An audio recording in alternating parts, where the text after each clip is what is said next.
stabilization.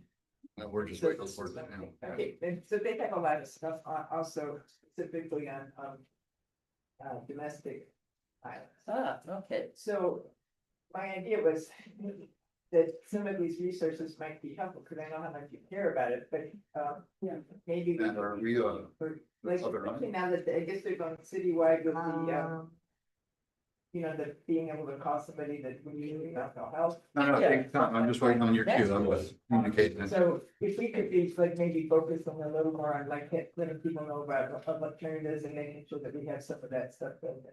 Maybe that would be more. More useful than just making people get arrested. Oh, yeah, no, I agree. So, yeah, I'm moving on. Yeah, I wanna want say- I just think it's really hard, at least to share in a sensible way. I mean, at least our police, Yeah, I understand that, but I'm wondering, but it's worked in other cities. yeah, in what way, where did these things? California has done this, Does that like, built up, instead of contacting the police, calls go to. that's. okay, Yes, yes. And that I think is really. Because police need mentally unhappy people. Oh, yeah. Should have, Well, also, in domestic situations, there's such a huge range of what can be going on. And, Yeah. That's just one little piece. and. People may need to have an interruption at the moment when things are hot, but it might need more to research sources and stuff like that. Yeah. Sure. Yeah. Yeah, I'm not completely clear what they're doing regarding domestic violence. They definitely don't want to talk about it. It might be things they are like, Yes, we have to. Okay. we can't talk. Yeah. And I understand why there's. And we'll make the announcement, but, All we're doing is. asked to defer February until next month. Primarily. Lots. Just delivered to us today, Rest. this morning. So if you have no issue with Domestic that, violence. I have no contest to us because that was. It wasn't But last year. heard what's in order to you. So that's why I was wondering if we. Sounds good. Maybe shift our focus more toward, like spreading information about here's things, real alternatives that Yeah. we've done, and, but I think. Hey. it's fair amount of- Time now is 1:09 PM. I want to welcome everyone to the 14th Police District Council meeting for March 21, 2026. Go ahead and get roll call out of the way. Councilor Orlikoff. I'm here. Councilor Vargas is not present. I'm Councilor Laurent. We have 2 of 3, so we can continue. Do we have anyone joining via Zoom? Okay, so Councilor Vargas will not be joining us remotely, so we can proceed since we do have quorum. We have called it the order. Let's.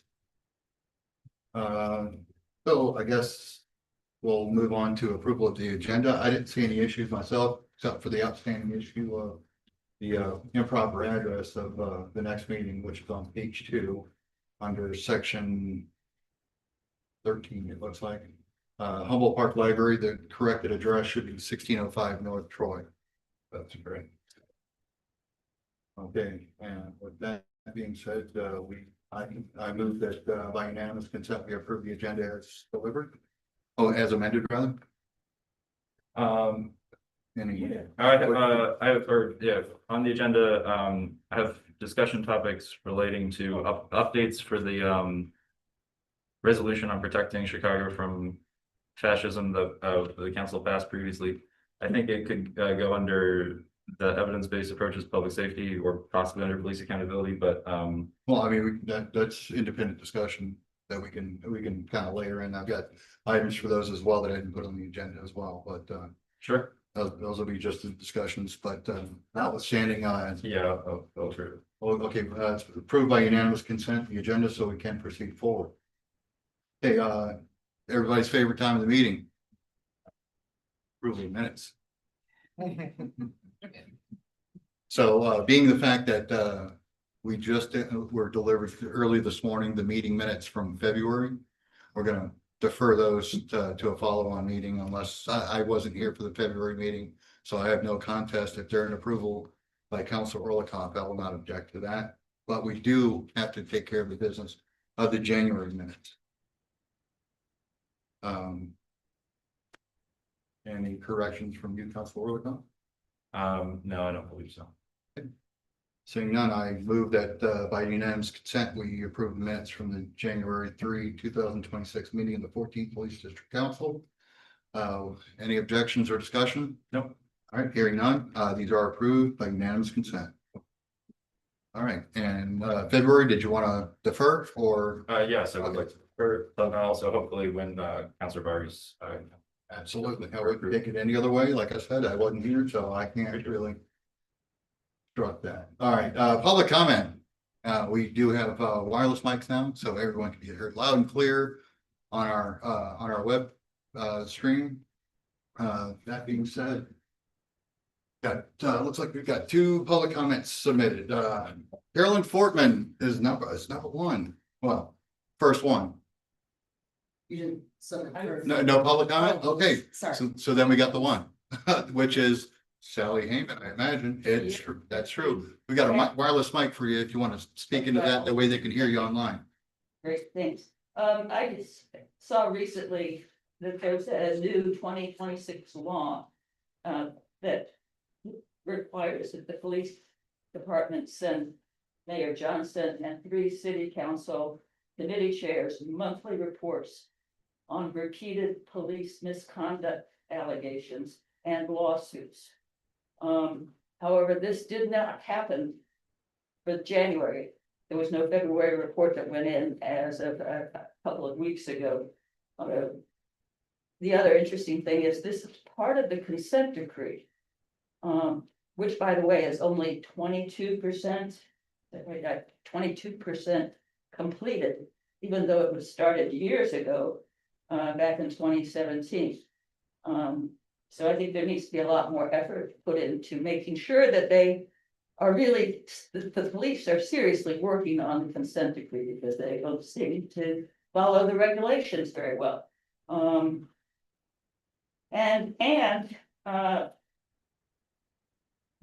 The city has paid almost $300 million in lawsuits between 2019 and 2024 for police misconduct.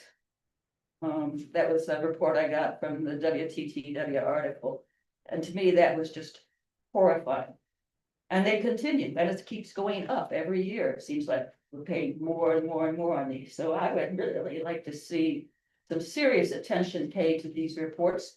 And I would like the police, when they come to these meetings, to give us reports of what's happening in the 14th district. I want to know what officers in our area are implicated. Yeah, Not to absolutely. take time up, but yeah, I'm just trying to help you out there. Yeah, thank you. The other thing that concerns me, and I cited another WTTW article, traffic stops. There were apparently 267,000 traffic stops in 2025 that were not reported to the state as required by law.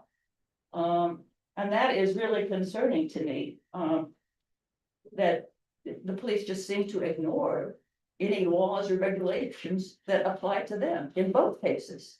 I mean, aren't they supposed to be upholding the law? I forgot to set the timer. I imagine 2 minutes are up. However, we will move, straight into friends and concerns where you can continue No, discussing. that's okay, that's all I wanted. If that works. All right, well, thank you for your comments. You have a public comment as well? Nat, we've got one more. Oh. Surprise.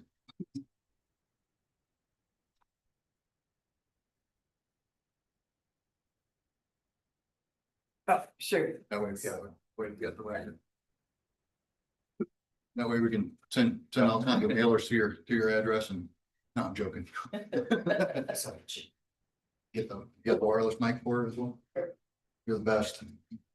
Nat Duran, our number 1 staff rep.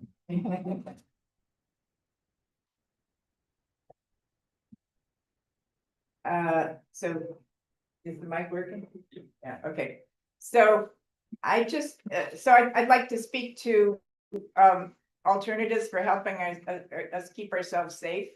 And one of those is that I've recently read in the AARP that they're doing a big initiative to help, especially seniors, avoid fraud. However, the reason that came to my attention is that in the article, they said that AI is now making it much trickier with the fraud, and they gave an example of a person being called by their daughter in her voice, crying, saying that she had, yeah, had this horrible situation happen, and then she got tricked out of a lot of money. But the point is that with AI now, that coming up with, a lot of things that we might not really be aware of. So AARP is doing workshops around the country, including some in Chicago in April. And then secondly, there's a website called Interrupting Criminalization that has a lot of free resources in there that could be a benefit. Thank you for your comments. Oh, wait, sorry. And maybe that would be a use of some of the district's money to have some workshops to help people know more ways that they could keep themselves safe, in addition to the idea that you were doing the self-defense classes. Okay, thank you for your comments. Okay, seeing no other public comment requests, I think we'll go ahead and close out the public comment. All right.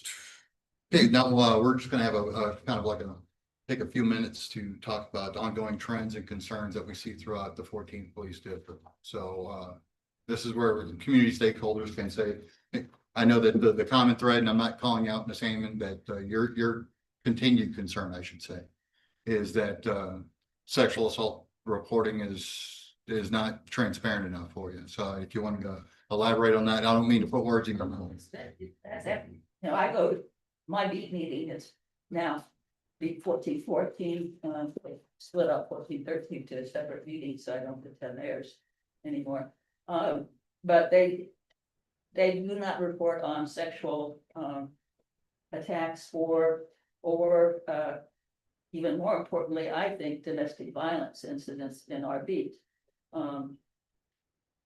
I have been doing independently for the last 3 months at least. I've been going on to a city website that publishes the clear map data, but it doesn't match the data time period does not match the data being presented in my beat meetings, which is usually from the day before the meeting to a month past.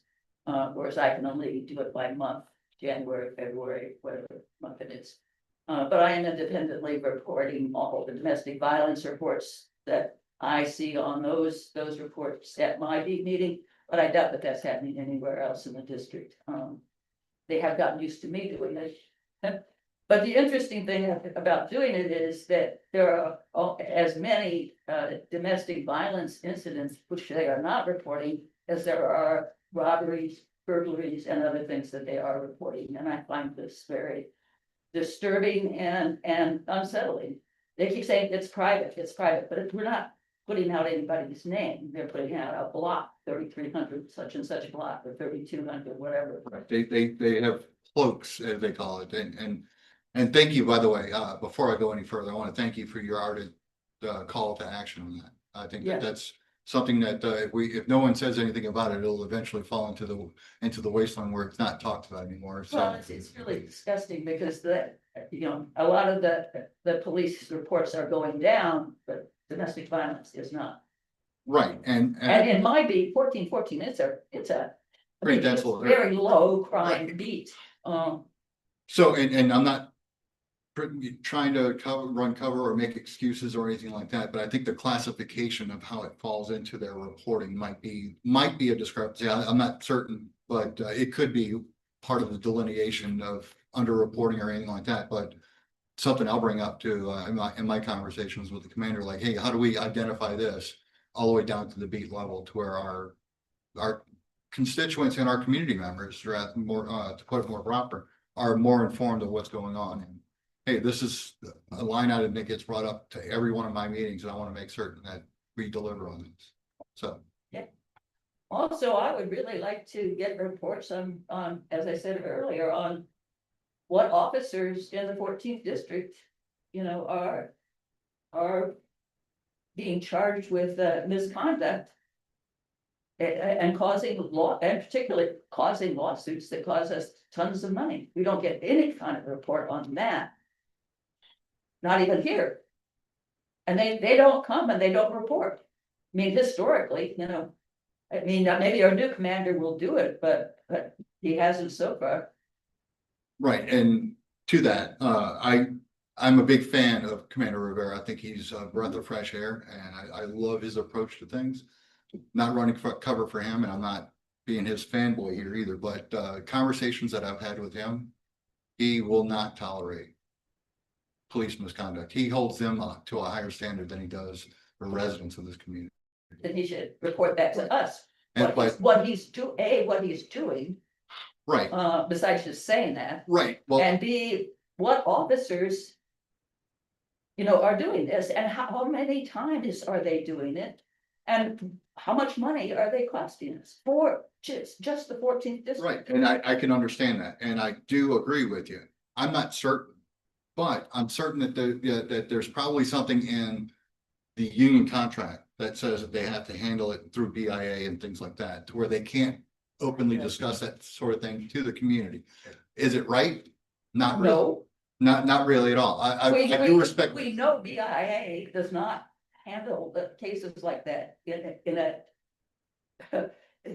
what neutral manner. I Well, mean, they are definitely pro-police, and they, you know, I mean, we saw that with the oath keepers. I mean, we had at least eight people across the city who were oath keepers. Registered oath keepers getting emails, paying money, and nothing was ever done about it. We still have one in the 14th district. well, and from what I understand, the one that you talked about, Sergeant Nowacki, I believe he's on like a terminal, for what do they call it? What's the word I'm looking for? It's not leave, but they call it, anyway, basically, he's basically terminating out. He's getting medically discharged, as we called it in the Medically discharged, but not for well, horrible for things. traumatic brain injuries and things like that. And I don't want to bring up and voice his condition in a public forum. However, and like I said, part of the union contract, from what I understand, and I'm not saying that that's the reason.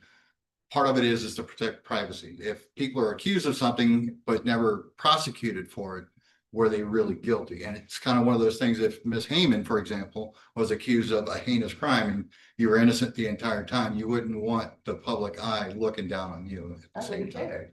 I was Well, innocent.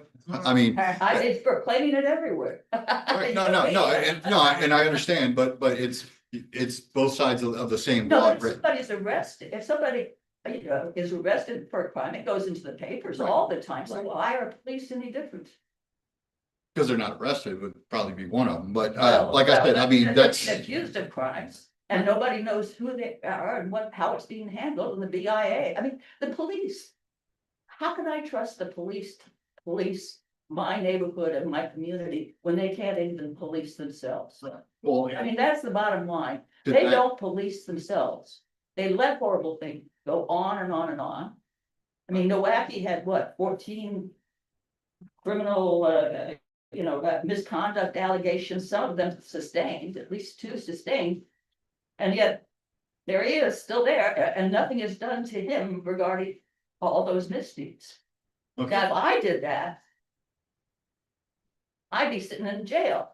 More to your point though. If I attacked people and called them names and did all that crap that he's done. All right, so more to your point on basically the 2 items that I'm gleaning from this conversation is you want more SA and DV incidents reported at the beat level, so that neighbors can Yeah. understand what's going on around them. Yeah, And you want and to in know, all the beats, not just. well, to the beat level is what I'm clarifying there, to where it's like everybody. Well, in they that do it a particular little area. bit, my beat now, no. And you also would like to see which officers in the 14th district are accused of misconduct and what the status is. So what I can And pledge, how much we paid in fines. what I can pledge to you is I will bring this up to the commander the next opportunity and say, hey, can you deliver us a report on this? And if not, why can't you? Right. That way I'm more equipped to further flesh this out. Particularly since we now have this law. Right, well, and that's that's, which is new in 2026. right, but But that's, it's part of the consent decree. right, that's not so much laid to bear at the 14th district, that's more at the headquarters level. So, Well, but they gotta get the info from the. Right, 14th right. district. So Well- why can't they give it to us? well, because it might be an internal document with confidentiality, but we're gonna move on from there. Any other trends and concerns, Ms. Orlick? So I heard that they've now gone citywide with that option to call the mental health line or something like that for 811, is it? police, so Are you, are you talking about 811 or are you talking about the alternate response, the CARES teams? I think it's the CARES teams that I'm talking about. Oh. And so it would be my hope that that would be a more appropriate person to go out for domestic violence cases. So I'm just wondering if you know more about how that's gonna roll out in terms of this district. I can give a partial answer, but Nat, do you have any current knowledge on CARES expansion? I believe that it was meant to be expanded either somewhat geographically or in the time frame. But Last I I don't remember heard, which one. March was was the goal. Do you know if they're expanding the area or the time frame? Oh, last I heard, the goal was citywide expansion by the end of March. I've not Great.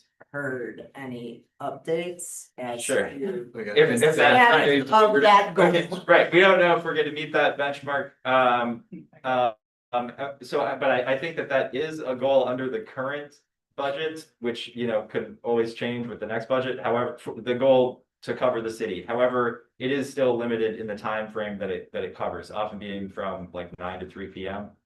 9 AM to 3 PM? It may have changed, but that was a time frame that it was before. Yeah, That's part weird. of the challenge that they've had with CARES team, and I don't disregard it. I think it's a great idea. I don't think it's a complete substitute for having police respond to it, primarily because in the heat of the moment, which most DVs occur, people will act irrationally, and sometimes it needs a police presence to cool the temperature down or to mitigate the thing, even further damage. But one of the challenges that they had, from what I understand historically, is they're funding civilians essentially, so they're not locked into a contract or a union contract to where they can only work certain hours out of the day. And if you have an issue that needs to be addressed by the CARES team at 4 p.m. on a Friday, Okay. hopefully it can wait till Monday, so that's Yeah. part of the challenge, and the non-police response thing, like I said, I think it's well warranted, and I think it could be utilized if it was expanded properly. Wow, I mean, yeah, you'd think 3 to 9 PM would be better than 9 to 3. You would think, but they're limited with what they can work with, so they kind of have to Yeah. expand it out a little bit. Thank you. And then, and they may have, don't quote me on, or I'm not saying that is the time frame that they're advertising for the rest of the year. However, the time frame has historically been limited and, is not 24/7, which Yeah. remains another. So Right. yeah, expanding the geography is one thing, the time frame is another area of coverage. Thank you for clarifying.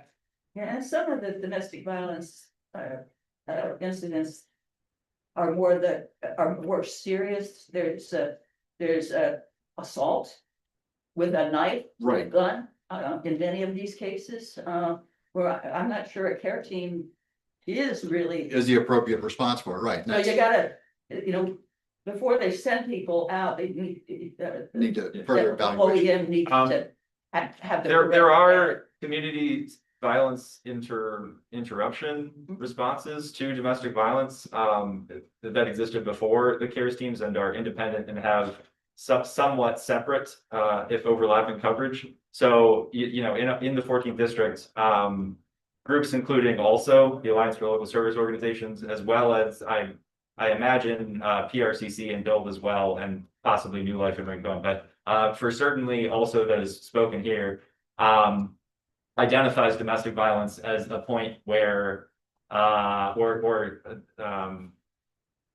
violence against family members as a point where disputes can originate and then cycle. But they have teams dedicated to domestic violence that have some familiarity in the areas where they are working with people. So that is another option, or can be another option. But we don't know whether that's happening and whether the police are actually funneling people there because they never report on it. Oh, we have a hand up. Yeah. You know, I Oh, sorry. listen to the scanner a lot. And whenever, and there are a tremendous number of domestic violence cases called in, Mhm. incidents called in. And the dispatcher always asks the officers, when someone says they're going to be going out, are you blah, blah, blah trained? They always, whatever that training is, they ask. Right. And if the officer says, yes, they're sent. If they say no, then, you know, they have to send someone. But at least they've done the asking and they're trying to get officers that have that special training. Right, and you're absolutely right. As a matter of fact, a lot of my knowledge of the CARES team and the training that certain police officers have, I think it should be department wide, in my humble opinion. To where anybody can go out and cover any issue that's needs to be addressed, you know, appropriately. But yeah, there's only a handful of people in each district that have that kind of training, so it kind of whittles down the more to a toothpick even further when we talk about that. And they Where it's work like, at 8 okay, to 3. if CARES team's not available and the one person that we have that has this training in the district is taking care of other matters or is on furlough, that's the word I was looking for.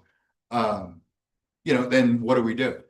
You know, so it's kind of a, basically the horse catching up to the production of the cart, if you will. What it also is that the police don't take it seriously.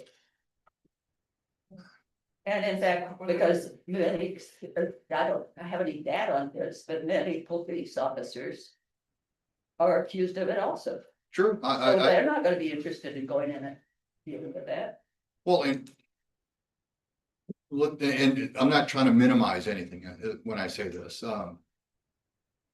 Police officers that I've spoken to, the worst calls they can go on are DV and sexual assault, primarily because it's a bag full of cats fighting, and you know, to put it lightly, you know, where it's like there's a lot of unknowns. You know, It's not a bag of cats and we should, well, no, no, there's I don't think people should be taking it lightly. what I mean by saying a bag of cats is they don't know what they're walking into. They don't know the intent of people. They don't know what the history between the people that are having the issue. They, you know, there's a lot of stuff going on that they don't know. Yeah. So it could be But the that's last true call. of any crime they go in. Right. You're absolutely right, but it's more prevalent in DVs because of What's more credible? the mystery, not knowing what's behind the door, what's coming their way. That sounds like an excuse to me. No, I'm not making excuses for anybody. I'm, like I said, it's what has been explained to me and I can understand and relate to a degree. That you don't know what's behind the door. You don't know what's been going on. You don't know the history of it, Beating up or vice versa. very rarely, But, very rarely. I'm hearing it more, Sally. Are you? Well, that's good. okay, but, all right. So, any other trends or concerns that we should be aware of that we can report up to the commission? And you know, we are planning to have further discussions, and both of the counselors also have, you know, some specific timely items that we're planning to raise as well. So we can. Thank you. All right. Reports from the councils. Okay, thank you. Yes, I have 5 items for the update, starting with a very unfortunate update. This happened just outside of the district, just south of us, at Chicago and Holman, which is in Kimball. But a man, Derek Jordan, was shot to death by CPD officers, including Max Walzer. And it has been ruled a homicide by the medical examiner. COPA is investigating, and the police department is recommending and moving for his removal from current duties, although he, for the time being, may be assigned to alternate response. Because I guess sometimes there are teams with different different combinations of agencies on them. Personally, as an, I have some reservations about him serving, on an alternate response team, that also we would hope is going to de-escalate situations. But anyway, this happened, the shooting happened on March 9th. There was a lot of information being put out that is not supported by the evidence or the videos or witness statements. Yeah, the facts, remain that Jordan was in his vehicle that was surrounded, and he had been he had been attempting to get past a type of barricade, but at the point before he was shot, his car was relatively motionless. There was no immediate threat, and there were also claims that he had been brandishing or firing a weapon, which is completely untrue at the time that he was shot over 6 times in his vehicle and killed. So once again, this did happen just in the 12th district. Our border is on Division Street, but I did want to share that because we have talked previously about trends and concerns with police violence in this council. Second is, well, what the heck is that? To come back to that. There. Okay. We are. I'm excited, very excited to announce that Deputy Director for the Chicago's Office of the Inspector General, Ms. Debarra Richardson, will again be gracing us with her presence and sharing some knowledge with us. And she has confirmed attendance at our May meeting. Sorry, I'm just trying to get the details on that. Oh, yes. So that meeting is Saturday, May 2nd at 1 p.m. at the Logan Square Library, 3030 West Fullerton Avenue. And in addition to anything else that, you can request us to ask her to be prepared to discuss, and you can ask questions. But the main topic I mentioned was the report they released about inconsistencies in CPD's internal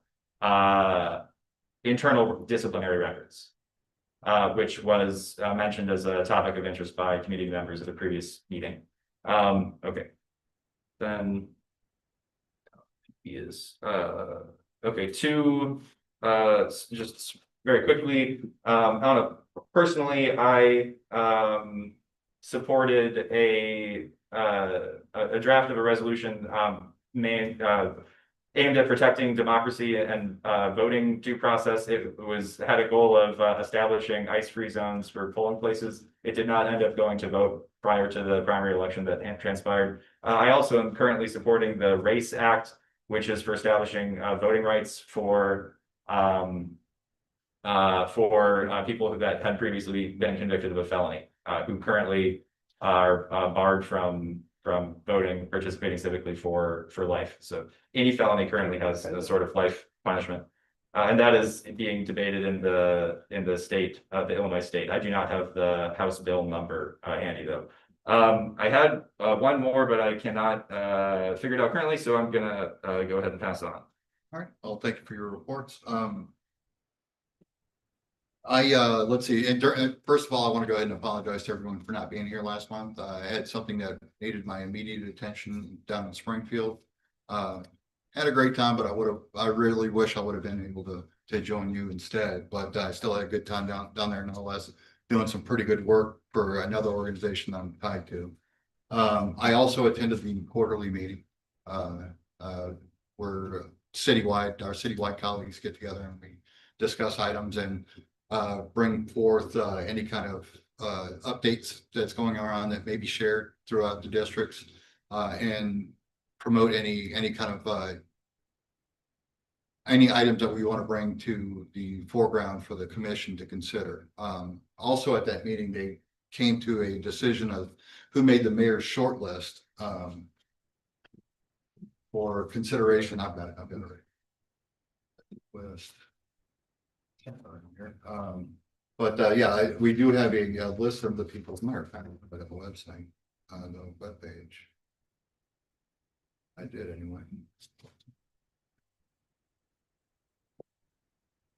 So basically, Anjanette Young, who has been interviewed by TTW, I believe, on her making the short list. Here it is. Anjanette Young, who you may be familiar with. She had the no knock warrant issue, and she received an award from the city for that misconduct. Let's see, we've got looks like a total of 3 people to fill the 2 youth spots. Angelique Guzman. Darian Johnson, who's been promoted on our page, he's the Good Kids Mad City co-founder. And Javier Vasquez is also a youth who's located in the 25th district. That's youth as well. Yes. Oh, okay, so I apologize. So there's a 4th person. I'm Hamza Jelani, or it might be Jelani. Don't want to butcher anyone's name. They are also on the youth as well. The other representative from the north that's being considered is Miss Rebecca Levitt or Levin. So those 6 names are outside of Darian Johnson and Anjanette Young. Are those familiar to anybody? You haven't heard those names before? Well, I'm not really surprised because these decisions were made in what I consider a star chain. No transparency to select these applicants to go further to the mayor's office. But I am glad to see that we made some progress and that we've got some, what I believe to be hopefully qualified people to step in for the 3 vacancies at the commission level. So that's basically replacing Commissioner Gottlieb, Commissioner Ruby Navarito, who attended our meeting a couple of months ago, and Commissioner Minor. So. And two more years, we'll be asking for, I know at least for 2 youth spots to be available. So keep that on your radar as well. That's all I have for. Can I quickly go back to? Certainly. Okay, thank you very much. My final one, update point is about the police board, put out their annual report from 2025. You're not gonna read it, but the president highlighted that the most significant issue that they're facing in their work is the ongoing legal battle brought by the Fraternal Order of Police, calling to have to have the option for disciplinary decisions to be made by private arbitration rather than the public police board hearings. You can find that report by searching the police board on the Chicago's website online. Okay. And I actually do have one more item that I wanted to bring up. Community Training Observation Days. I don't know if anyone's familiar with this. This came across from Ms. Boyle from CPD, civilian employee of CPD, to where basically it's Police Training Academy is going to have all members of the community are welcome to get a first-hand look at recruit training for sworn officers through our community training observation. Basically, from what it's been billed as, you get to see what probationary police officer goes through in police academy. So part of our drive forward is to train our police officers better. This is a way to put the tape to the metrics and make certain that it's adding up properly. So that one, the date and time schedule is April 11th, 2026. If anyone's interested, I can share this or I can email you the information that you would need to get signed up for it. I've signed up for it because I want to be in the know of what's going on there and how I can be a better counselor for you. All right. Anything else? No, move on to Updates from the commissions?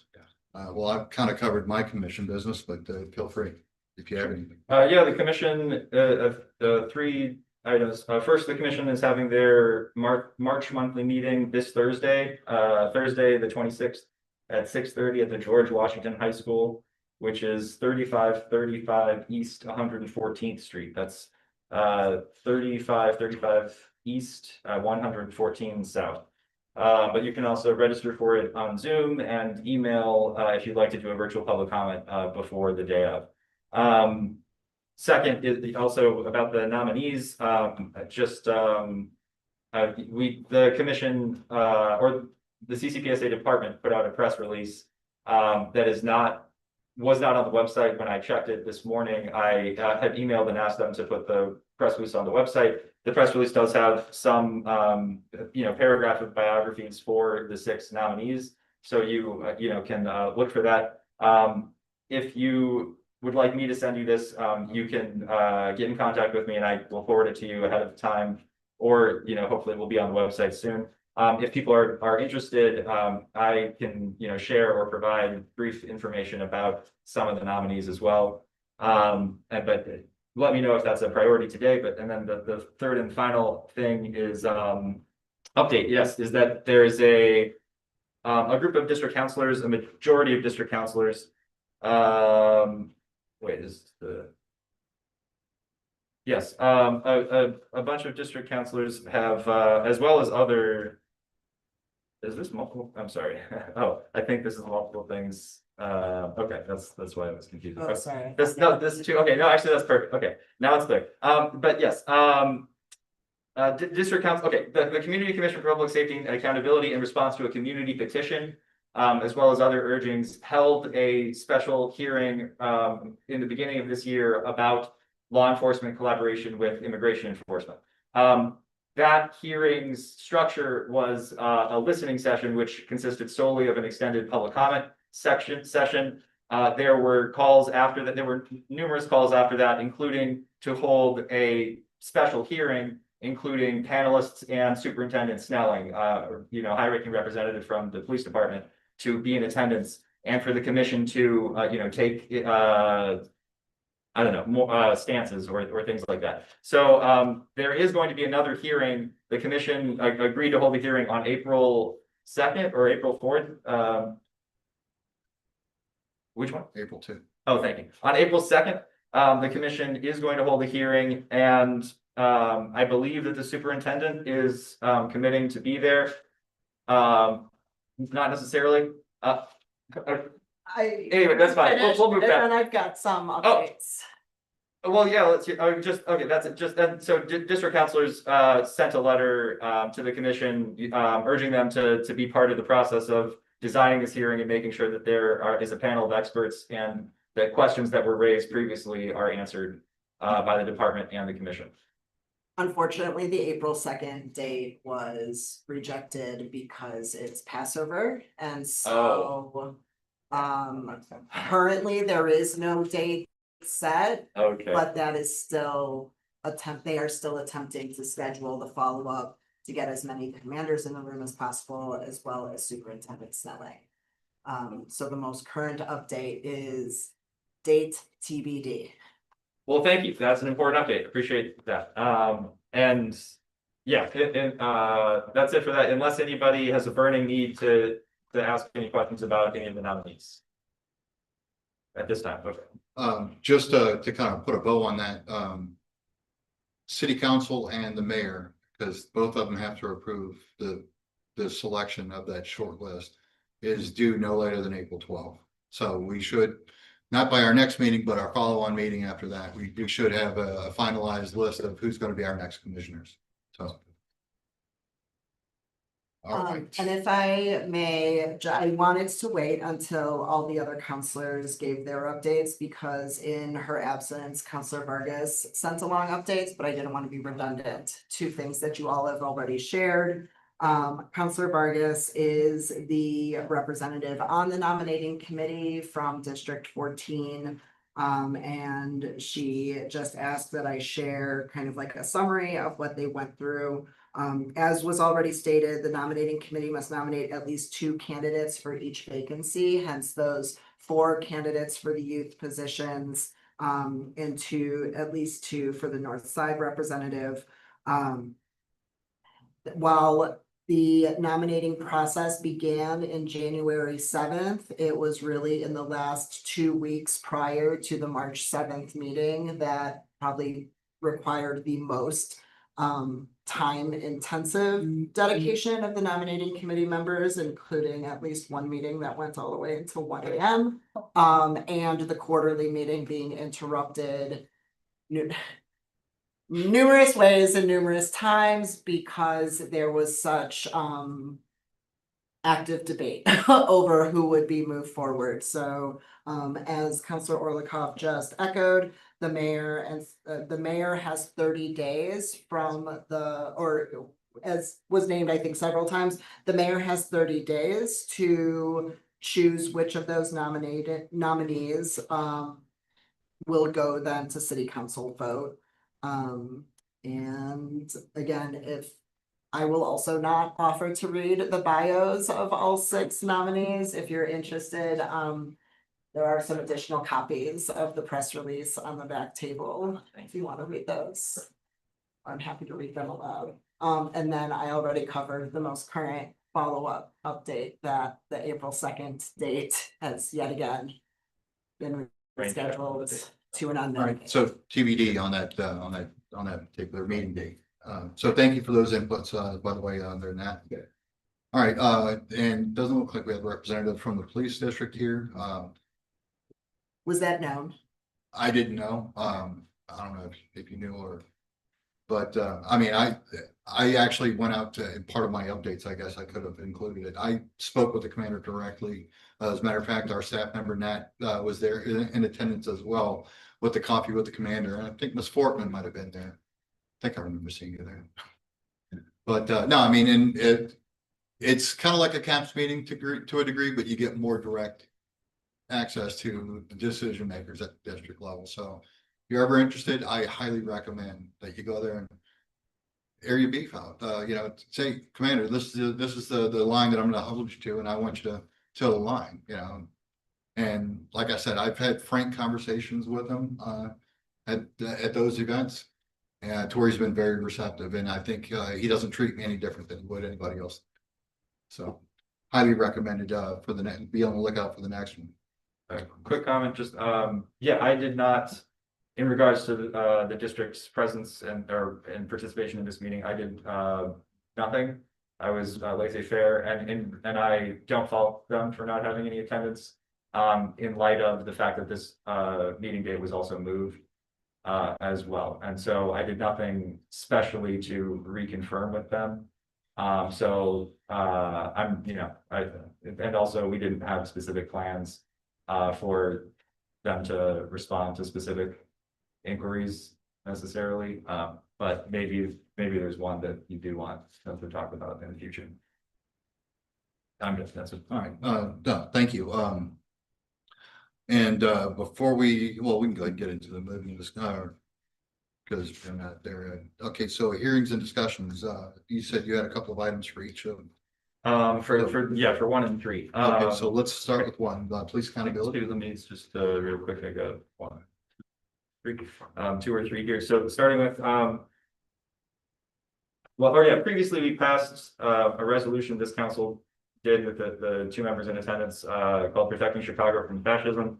And some of their discussion updates related to some of those topics. First is that one of the older people serving the 14th district, older person Jesse Fuentes of the 26th ward, was the chief sponsor introducing an ordinance that passed in city council. That ordinance grants COPA, the Civilian Office for Police Accountability, jurisdiction to investigate alleged violations of the Welcoming City Ordinance, moving that jurisdiction from the Bureau of Internal Affairs within CPD into the Civilian Office for Police Accountability. That did pass a city council, and so is now policy. And so any new complaints against CPD officers relating to the general policies to follow the welcoming ordinance can be and will be investigated by COPA.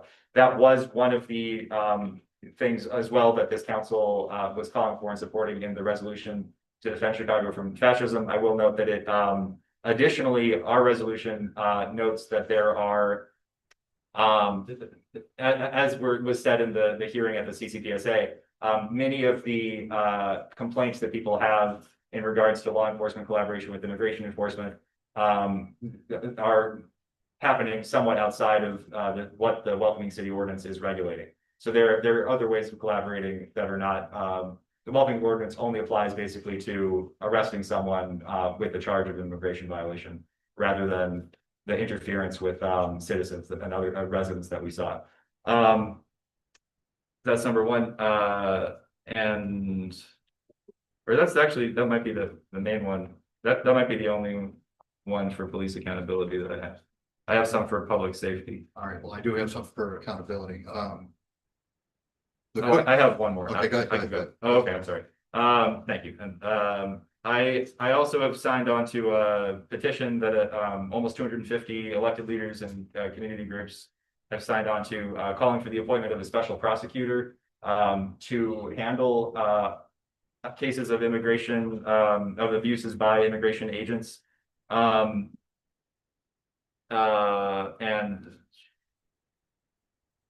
oh my gosh, sorry, I'm a little bit. Additionally to that, however, the Cook County State's Attorney's Office did release their, are you talking about the Cook County State's Attorney's Office released their official protocols for how they're saying that their office should handle cases of excessive force by immigration agents. So they've come out with their official protocols that you can read effective February 19th. Called the Federal Immigration Enforcement Action Response Protocol. So basically it outlines that they should do this normal process to investigate if there are, crimes committed with excessive violence by immigration agents. And again, I will point out that falling short of what this council has demanded, there have yet to be any charges or, active investigations or comments about those in relation to the murder of Silverio Gonzalez or the attempted murder of Miramar Martinez. So these are known cases, known individuals. So despite this protocol being in effect, it is not, we have not seen any charges yet. It hasn't been used, in my opinion. well, he just covered the input that I had for police accountability, which is Cook County State's Attorney's Office. Setting up protocol for the use of force for incidents involving federal immigration agents. Of course, I can always share this information offline with anybody that's interested in hearing more about what their office is sending. All right, restorative justice, anything? Not, Okay, the Cook County State's Attorney's Office does have, they also have sent out the same mailer that I got. Juvenile Alternative to Detention Pilot Program. So basically it's, I think it's kind of like the what do they call it? My brain is going nuts today. different. Yeah, not deferment, but the restorative justice courts, that's what it was. So this is kind of in line with that, to where it's basically it's a deferment program, rather than locking juveniles up and putting them on a path to becoming even more of a hardened criminal. I think this is a pilot program to where it's like, okay, well, it's kind of like a pretrial, if you will. But this one covers a little bit more than the restorative justice courts, because this one goes so far as to even some of the more hardened criminal lines, the robberies and things like that, carjackings and things of that nature, from what I've gleaned from what they put out there. So like I said, just like my last item, I'll share this ad nauseum with anybody that wants more information on it. I didn't catch, who's that from? That's from the Cook County State's Attorney's Office. Okay. Right? Evidence-based approaches. My last one, I started mentioning this, but I didn't finish and it fits here better. So I have signed on to a petition calling for a special prosecutor for handling cases against federal immigration agents. Just to wrap up, there is going to be a hearing on that on Tuesday, March 24th at 11 a.m. before Judge Erica Reddick from the Deputy Chief Judge of the Criminal Division of the Cook County Circuit Court. I believe that hearing is for the lawsuit that was filed. So my petition, I'm not a direct party for the lawsuit, but I signed a petition that a number of people have signed in support of that. And those are all the items, but we didn't, if there is need for anyone in the community for discussion on any of the items that we listed, are there any questions or other additions or issues related to the police accountability or evidence-based approaches to public safety? Or anything we missed on restorative justice? Otherwise, we're happy to continue. I've got a question. I think you have referenced quarterly meetings. I assume this councils, how do we find out about those and can we attend as by Zoom or something like that? Cause I never get any notices about it. Well, great questions, because yes and yes. So, so yes, you can attend them. You can attend them in person, you can attend them via Zoom, I believe. I don't know if there's virtual offerings for the quarterly meeting. Would be a good idea for. I'll people like me. confirm with the What, project manager. right, and. Yeah, it's structured just like a regular meeting, and of course, we have public comment where. People from the communities can come in and share their thoughts and displeasures and what have you. Or hey, if you got attaboys, we'll hear those as well, but get very few of those. But no, I mean, and they're on the CCPSA webpage. If you go into like the general calendar, you can see where they pop up. Matter of fact, I probably have something on my laptop here. Do you mind if I share something on that Go ahead, topic? go ahead. With the caveat that I have not attended the last meeting, in the past, there have been significant portions of the meetings that were not deemed to be for the public.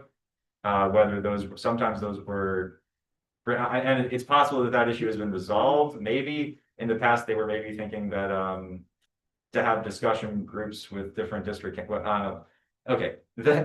I believe that the agendas for these meetings have changed, and it's true that at least at a certain point in the past, one person that tried to attend as a community member was disappointed in the level of access and participation that they got out of it. But again, the agendas have changed, so it may depend on, you know, what the future agendas are. Yeah. And do those meetings send reports to the citywide? The minutes CCPSA are, or- we approve the minutes here, and they are posted for our council, but they started having them be posted in each individual council. Just in case, at least you would have two of those counselors there at that meeting and or in a breakout session or something. So just to cover it, the quarterly meetings are listed under every council's website with the date, agenda, and the minutes once those minutes are approved. Right. Any corrections from the staff? On those items? I want to make certain we're putting out accurate information for everybody. I was just kind of curious how Yeah, the council meetings, you know, get up to the CCPSA. The general board, it was like. Seemed like Right. there was a communication gap. well, right, and How do my concerns about, you know, domestic violence, for example, get up to the CCPSA? You can you I can can email the email people commissioners. directly, but. Yeah. Us to, yeah. well, I mean, I mean, think, I'm just not clear of the communication lines, you know. well, one of the things that we do at these quarterly meetings, and it culminates all to the annual meeting, which is late in the year, of course. Where every quarter we come up with proposals for commission priorities. You know, we had a lot of great things come out of that. A lot of great things, like the CARES Act expansion was, I won't say it was born from that, but it got a lot of steam in the engine from that. You know, I mean, so you can see the caliber of things that, you know, it's, I wish I could give credit to just one counselor or a handful of counselors. A lot of those items come from community members. So understanding your rigid desire to have this be a primary, I'd look to work with you on drafting some kind of a proposal that we can introduce to a quarterly meeting to where we could make it a priority for the commission next year. And like I said, I'll make myself available to you whenever you want to collaborate, because I want to make certain I get the exact spirit of what you're looking for, and that they get the unfiltered version of it.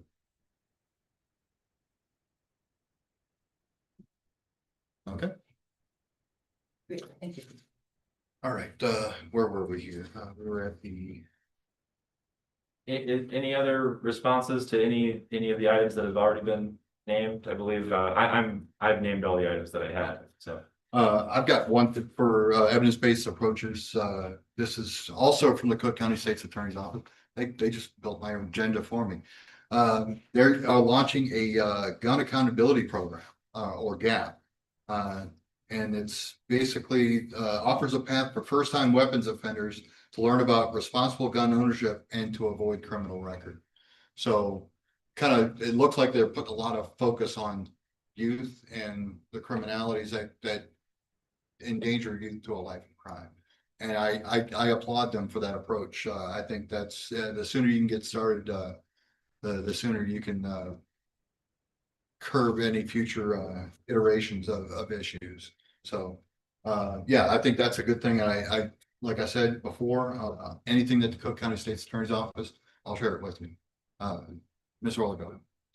On the subject of evidence-based approaches, I'd like to know if people are aware of this book that came out in 2025. The Unexpected Origins of American Gun Violence. I highly recommend it. It's based on research that is done for over decades on the south side of Chicago. And it's highly in my. Who's the author? Jens Ludwig. In 2007, an economist Jens Ludwig moved to the south side of Chicago to research two big questions: why does gun violence happen, and is there anything we can do about it? And he came up with surprising answers. Okay, tell you what, I'm very interested to share that information with people that couldn't make it to the meeting. If you could, we'll talk offline, we'll get the information so that we I'm can happy to share. loan you a copy of the book. Well, we're in the library, we can't do that. Oh. But I want to share it with anybody that's watching remotely, or this is an archived video, so they can come back and check it, and we can have it in text for the. There's also some podcasts available for people that don't like. Very briefly, we were hoping to have a speaker representative from the state's attorney's office, and we are still hoping to schedule that for the future. And, you know, I already stated we're gonna have the Office of Inspector Generals here on May 2nd. But additionally, we're reaching out to the 26th Ward office in case the alderperson Fuentes or anyone else is able to speak, you know, in regards to the ordinance that was passed, and you may have other issues as well. All right, moving on. Well, and as my colleague has mentioned, we were planning to have Cook County State's Attorney's Office, and I'm going to defer to our trusted staff member to give me any updates, because the issue that we ran into, and I think we learned this simultaneously at the coffee with the commander, is they have to have like a 6-week turnaround. So we have to put the request in and 6 weeks in advance, and then we probably won't know until that 6 week expires whether they can or can't, which kind of puts a conundrum. And I understand you have to allocate and you have to comp time and things like that. I mean, correct me if I'm wrong, or if I'm misrepresenting that, because I think you're a little bit more familiar with the employment aspect of things and how requests are routed. Well, and I think what we learned at that meeting was that it's because the request was received with more than 6 weeks advance notice. What they need is the agenda to approve in 6 weeks advance notice. I also learned in the follow-up email that the representative sent us that they are in the process of a leadership transition. And so I imagine with a 2-week turnaround before our April meeting, it is not likely that they will make it to April.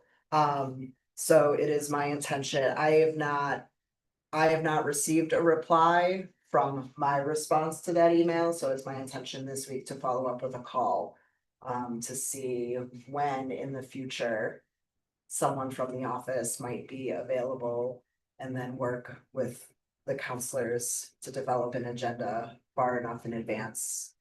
So you don't wanna come and talk to us. I do have a question about as far as approval of the agenda.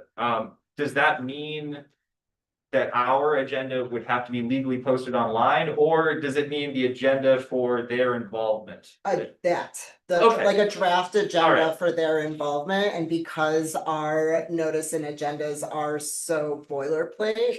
Yeah. I think that is the piece of it that Okay. they would need to Just have. the description of their expected involvement. Yes. Okay. So I had a phone call with the point of contact. I think it's the same one that you're referring to. And they were looking more towards June. Great, And I think one of the things that kind of sweetens the pot for them is because that's going to be on a Thursday evening rather than on a Saturday. great. So I move that we come up with we don't have to worry about, May's quite yet, but I'd like to go ahead and have a draft agenda prepared and ready to send off no later than, today is the 21st of March. Let's say April 1. If there's anything that, you can forecast and that far in advance outside of the Cook County State's Attorney's Office, attendance, that is. Yeah, I mean, right now I can say, I think that by far the most important thing, would be that we have a Q&A. And so, I mean, if that's something that they're not willing to do and we need to get questions ahead or something like that, I would only look at that if we can't have a Q&A. I think, that if we have a Q&A, then that will cover the community's concerns, whatever they may be, or questions that they have as well. Yeah, so that's the number one thing. Are they willing to do a Q&A, or if not, then it would be figuring an agenda out without that. So, just for my edification, so what we're looking at possibly doing is making this kind of like the special meeting we had with Commander Lennis at the Haas Park gym. Is that something, not in the Haas Park, not in the gym, but more of the setup to where it's more of a back and forth between. Possibly, I mean, I'm sure that we are open to, having them deliver a presentation to begin with. Right, right. So that they cover things that, we don't have to ask. I'm talking more structure of the meeting, being the chair, I have to Okay. come up with the structure and everything like that, make certain that it runs accordingly. So, and we can construct the agenda to fit that and make certain that that's in there, but is that where we're going, or is it more along the lines where, okay, we go through our regular agenda and we just inflate that time to. I would totally be about, say, amenable 40 to, minutes. I would be totally amenable to having an amended agenda for that meeting. And, if the state's attorney's office is willing to put in, an extended amount of time, yeah, I would want to structure our meeting to make the most use of that. Okay, because As long as they're willing to be there. like I said, I'm just trying to make certain that we're forecasting this and that we're not selling a bill of goods and people are confused or anything like that. So it's basically just to streamline the entire process. So what I'm gaining from this conversation is that we're going to have a standard agenda with the exception of the presentation being, and I'm not going to hold firm to this, but roughly 40 minutes, say like a 15-minute presentation and the remaining time of that being Q&A. Is that accurate, or is it more along the lines where it's like we do brief runs over everything else and then they get the lion's share of the hour and a half, or whatever the case is? That's what I'm trying to delineate. I mean, I'm fine with either. I think that the 40 minutes should be Okay. a sufficient enough time, but if they are willing to provide an hour or an hour and 15 minutes, I'm more than happy to. I think that is more valuable than the boilerplate agenda. So I'm happy to prioritize above 40 minutes if they're willing to provide that access. What did anybody here have opinions on 40 minutes or more than for the whole meeting? Longer sounds good. So the whole meeting, as much as they're willing to do. Yeah. Okay, so one thing that's relatively new in our agenda, I don't know if anyone else has seen it, at the very end, there's individual briefings that's after adjournment, so. And I would welcome any of our presenters to hold a post-meeting brief as well. That way it's not so much on the record, it's more direct, and there's a lot more back and forth allowed in there at their leisure. So with that in mind, I mean, if they could had the time to stick around and hold a post-meeting brief, would that be adequate for you as well? I mean, so I think if we go with the structure of, we inflate the presentation to a 40-minute block to where they get 10-15 minutes and then the remaining time to Q&A, and then we cut it, return to our meeting, and then they can do it as, as time's available for them, rather than taking everyone's time in the room. I mean, I think that would be acceptable. I would, yeah, I mean, my number one preference, yeah, or I think that the best use of our time will be the time with the state's attorney's office in the June meeting. And I'm not concerned with needing to schedule other items of business as much for that meeting. So, my opinion would be as much of the time that they're willing to give us, structure the meeting in that way. But I think the minimum, having 25 minutes of Q&A, I think would be sufficient. Which would check a lot of boxes, but more time would be better. Okay, no, and I understand, and But like I said, I think that's probably a better selling point, especially Oh, considering Sure. that this is gonna be in the evening. Hmm. Yeah, So when we start the meeting at 6 p.m. You start getting closer and closer to 9 p.m. Some people are getting hungry and some people are wanting to go see their families. you know. yeah, so I'm happy to, Include- you know, so we can cut some of, we could Right. cut some of our agenda items to make it seem less intimidating Right, to everyone involved. I'm happy to do that. So with that in mind, I'll template up a standard meeting and we'll curtail it out to where we have them as a presentation with so much time for their presentation and so much time for Q&A, and then remind them afterwards that they can have individual brief at their leisure. Okay, moving on. Recommendations, final actions or resolutions, I don't think we have any. and Ms. Hayman, I'm dead serious. I'd love to sit down and pick your brain and see how we can make this legal and efficient and make it make sense to everybody to where we get that push forward. So willing to work with you as much as at your leisure as well. All right, one question that I do have, and this is directed at Nat. Since we mentioned, we're looking at June now, because one of the things that's keeping me from getting that agenda put together outside of the discussion that we had, location. Yes, I'm still working on those. All right, so, just a reminder, verbal reminder to everybody, I know it's already on our calendar.